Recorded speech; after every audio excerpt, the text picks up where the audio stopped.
kayak tackle seperti ini. Untuk reelnya saya menggunakan Ryobi Zeus 6000, maksimal drag itu 10 kilo.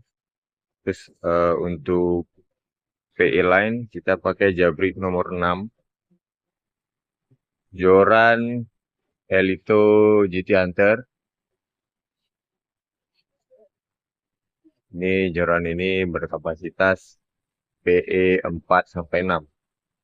Nah, untuk umpan pelurnya saya menggunakan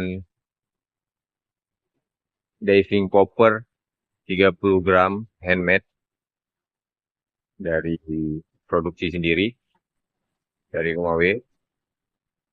Box belakang BKK 30, box depan BKK 20.